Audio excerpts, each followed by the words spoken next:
So today we are gathered here for one wonderful capacity building workshop actually. This is not a seminar, this is a workshop, and it means we need to do something from our side. And this is the program which for the basic leader teacher for inclusive higher education organized by the National Conference promotion of employment for the disabled people, so which called the NCP EDP and Bajaj Finserv.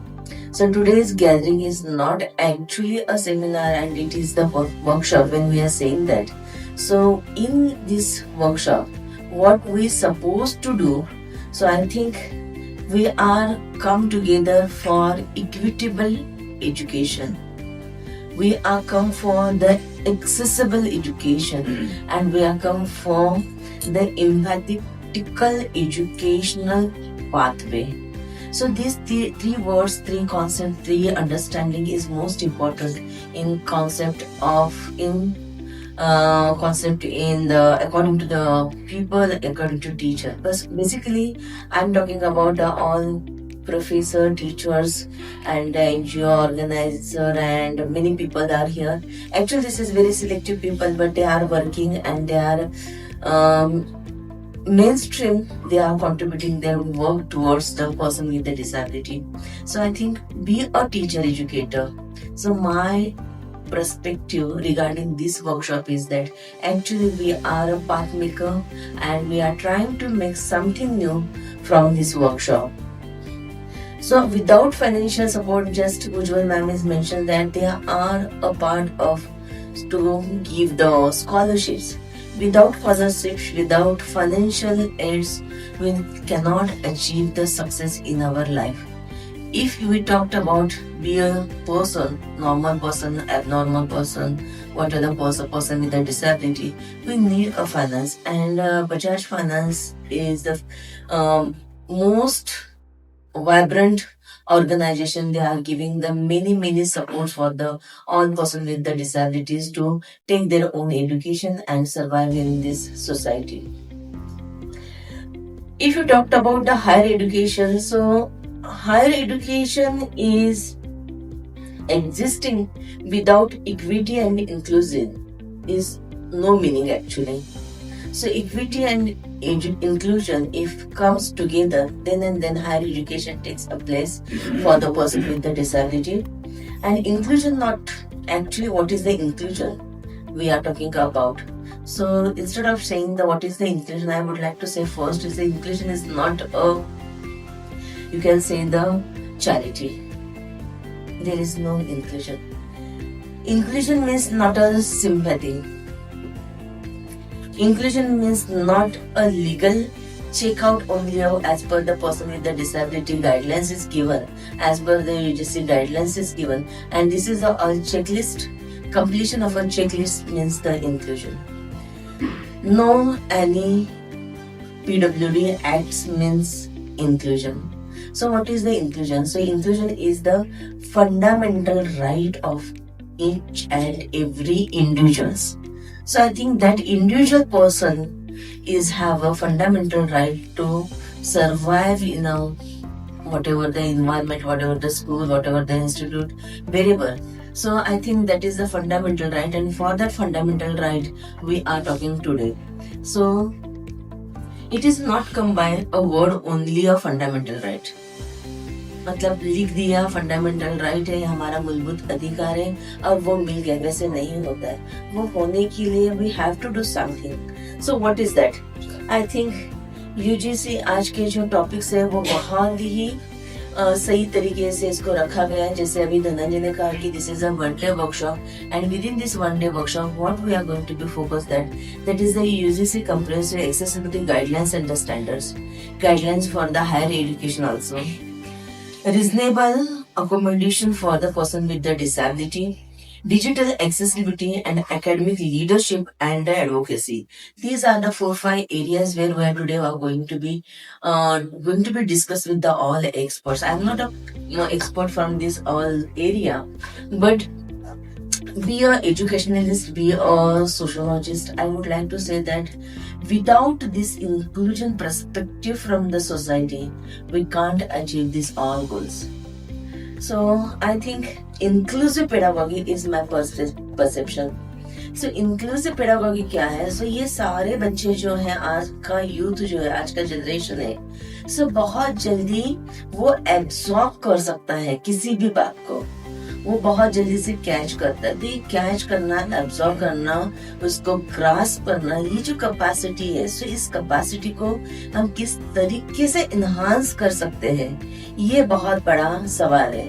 Her class में बैठा हुआ 30, 40, 60 students out of, अगर 5-10 ऐसे बच्चे हैं जो need उनकी अपनी है, कुछ स्पेशल है, कोई स्लो लर्नर है, कोई VI है, कोई HI है, या फिर N नंबर पर डिसेबिलिटी है, तो इन सब के अपनी अपनी एक नीड होती है। तो नीड बेस्ड पेडागोगी को हम किस तरीके से देखते हैं? तो क्लासरूम में बच्चा क्यों नहीं पढ़ पा रहा है, या फिर क्लासरूम इतना इफेक्टिव काम क्यों नहीं कर पा रहा है? तो मुझे लगता है कि वो जो हमारा अपना एक स्ट्रक्चर हो चुका है कि सामने बैठा हुआ हर बंदा एक ही तरीके से, एक ही लेक्चर से, एक ही इवैल्यूएशन सिस्टम से, एक ही टेक्स्ट बुक से और एक ही एग्जाम से इवैल्यूएट किया जाता है। सो इसको, इस दायरे को चेंज करना, मुझे लगता है ये न्यू पेडागोगी को अडॉप्ट करना होता है।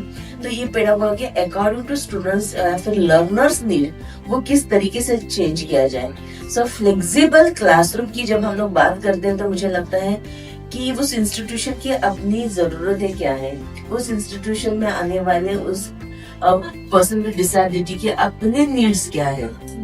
इन सब बातों को अगर देखते हैं तो मुझे लगता है कि अकॉर्डिंग टू जो हम स्ट्रेटेजीज बदल रहे हैं, अकॉर्डिंग टू हम जो मेथोडोलॉजी बदल रहे हैं, अकॉर्डिंग टू कम्युनिकेशन हम जो बदल रहे हैं, अकॉर्डिंग टू इवैल्यूएशन स्कीम जो बदल रहे हैं, इन सारे से मिलकर जो कुछ बनेगा वो एक फ्लेक्सिबल क्लासरूम बनेगा, वो एक इफेक्टिव कम्युनिकेशन बनेगा। सो मुझे लगता है ये दो चीजें, बी अ टीचर एजुकेटर, या be a communicator, be a change maker, मुझे लगता है कि हम लोगों को ये सोचना है कि इंक्लूसिव सरफेस में या फिर इंक्लूसिव सेटअप में अगर हम लोग काम कर रहे हैं तो क्या करना जरूरी है। तो मुझे बी अ टीचर क्या करना होगा, बी अ ऑर्गेनाइजर, या फिर बी अ NGO हेड, या फिर बी अ सिस्टम, तो मुझे क्या करना होगा? तो ये एनालिसिस करना बहुत जरूरी होता है, और ये based on analysis, based on need, हमको लगता है कि ये जो हम चेंज करने वाले हैं, वो चेंज जाकर कहीं ना कहीं उस लर्नर को एक पॉजिटिव इन्वायरमेंट प्रोवाइड करता है। और अगर पॉजिटिव इन्वायरमेंट,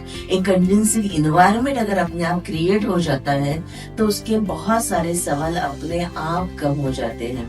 और जहाँ सवाल कम हो जाते हैं, जहाँ पर प्रॉब्लम्स कम हो जाते हैं, तो अपने आप उसका लर्निंग एबिलिटी बढ़ने लगती है, कॉन्फिडेंस बढ़ने लगता है। तो ये कॉन्फिडेंस बढ़ाने वाली बातें, तो मुझे लगता है फाइनेंस के साथ में छोटी छोटी बातें, जैसे उज्जवल मैम ने कहा कि we are supporting be as a financier, scholarship हम लोग दे रहे हैं, लेकिन स्कॉलरशिप के साथ में ये सारा फैसिलिटी जो हम लोग प्रोवाइड करते हैं, इसके बारे में सोचना भी बहुत जरूरी होता है। तो बहुत सारे, हर एक डिसेबिलिटी को लेकर एक अलग प्रॉब्लम क्रिएट होता है, या फिर अलग चैलेंज कह सकते हैं हम लोग, वो चैलेंज क्रिएट होता है। और ये सारा चैलेंज हैंडल करने के लिए या फिर उसको सॉल्व करने के लिए हमारे अपने पास अपनी एक अलग एबिलिटी की जरूरत होती है। तो मुझे लगता है हर एक बंदे के पास वो एक ताकत है कि वो अपने आप में से बेस्ट को बाहर निकाले, लेकिन ये बेस्ट बाहर निकालते समय वो किसी एक एज ग्रुप, किसी एक जेंडर, किसी एक सोसाइटी के लिए ना निकले। सो ये इक्वली बाहर निकले, ताकि आपके सामने जो लर्नर है वो एक सांचा या फिर एक बॉक्स से या फिर एक मशीन से निकला हुआ लर्नर नहीं है, वो अलग अलग सोसाइटी का रिप्रेजेंटेटिव कर रहा है। तो ये अलग अलग रिप्रेजेंटेशन को हैंडल करने के लिए आने वाले अलग अलग प्रॉब्लम के साथ किस तरीके से आगे बढ़ा जाए, तो मुझे लगता है आज का वर्कशॉप ये इसी के लिए है। जैसे अगर हमारे डिपार्टमेंट में, जैसे मैं अभी धनंजय ने बताया कि school of education under department of education, this is the one great department. Under this department, we have a Master of Education, BSc B.Ed integrated program given by the NEP 2020. Before that, in 2015, there is with the German collaboration, we have an integrated 4-year program, BSc B.Ed, BA, B.Ed, BCom, B.Ed. These are the integrated 4-year programs. So within that, we have an inclusive education one paper in every curriculum. So with this inclusive education, we have many researches within last 10 years, and one of my first students, she is a Dr. Devjani. She came from Symbiosis University, and she worked in the inclusive education teacher competencies actually. So last 10 years this department is working because of Dhananjay is the part of that department. We have a one center. We are working for the last many years for the accessibility. So accessibility क्या होता है, सुगम्यता क्या होती है? तो अगर सोचते हैं तो मतलब हम लोग ने बहुत बार सोचा कि इंफ्रास्ट्रक्चर, जैसे मैंने कहा कि इंक्लूसिव क्या है, तो this is not a one checklist. So checklist में क्या होता है, एक्सेसिबल टॉयलेट ओके है, वहां पर है, वहां पर क्या है, व्हील चेयर जा रहा है, सब कुछ है. लेकिन जब मैंने इसके साथ एक दिव्यांग भवन को विजिट किया, तब मुझे पता चला कि एक्सेसिबल टॉयलेट के भी बहुत सारे टाइप्स होते हैं. जो बच्चा अपने बदन का आधा ही हिस्सा उसके पास है, जो हाथ को ही पैर बनाकर चलता है, वैसा बंदा अगर किसी टॉयलेट में जा रहा है हाथ के जोर पर, तो आप इमेजिन कीजिए कि वो टॉयलेट किस तरीके से एक्सेसिबल होना जरूरी है. जो हाथ वो चल भी रहा है, जो हाथ से वो खा भी रहा है, तो उसकी सफाई, उसका हाइट, उसका स्ट्रक्चर वो किस तरीके से होना चाहिए. मतलब बस वहां पर रैम जा सकता है, इसका मतलब हमारे पास हमारे इंफ्रास्ट्रक्चर एक्सेसिबल ऐसे करके नहीं चलेगा. So each and every individual person need a some special care. और ये केयर कुछ एक्स्ट्रा नहीं है, हमारे अपने अपने इंफ्रास्ट्रक्चर में ही इसको हम लोग मॉडिफाइड कर सकते हैं. उसके रूल्स रेगुलेशंस हैं. जैसे हमारा हम लोग पिछले 5-10 साल से हमारे अपनी यूनिवर्सिटी में हम लोग काम कर रहे हैं कि हमारा वेबसाइट एक्सेसिबल हो. एक्सेसिबिलिटी की बात जब आती है, जब बच्चा इनरोल करता है, कहीं एडमिशन लेना है, तो वो कंप्यूटर की एक्सेसिबिलिटी तो उसको पता होना चाहिए, मोबाइल एक्सेसिबिलिटी उसको पता होना चाहिए. लेकिन अगर वेबसाइट ही एक्सेसिबल नहीं है, तो शायद वो उस पार्ट तक पहुंच ही नहीं पाएगा जहां उसको जाना है. तो ऐसे बहुत छोटी छोटी बातें हैं जिसको सारा कुल मिलाकर आज के दिन में हम लोग डिस्कस करने वाले हैं. और आपके शायद कुछ ऑब्जर्वेशंस हो गए, आपके कुछ इनपुट्स हो गए, उसको भी हम यहाँ पर बाकायदा एक साथ लेकर आगे बढ़ने वाले हैं. तो 4 ये सेशन में सिर्फ वो 4 सेशंस नहीं होंगे, उस 4 सेशंस में आपके अपने इनपुट्स होंगे.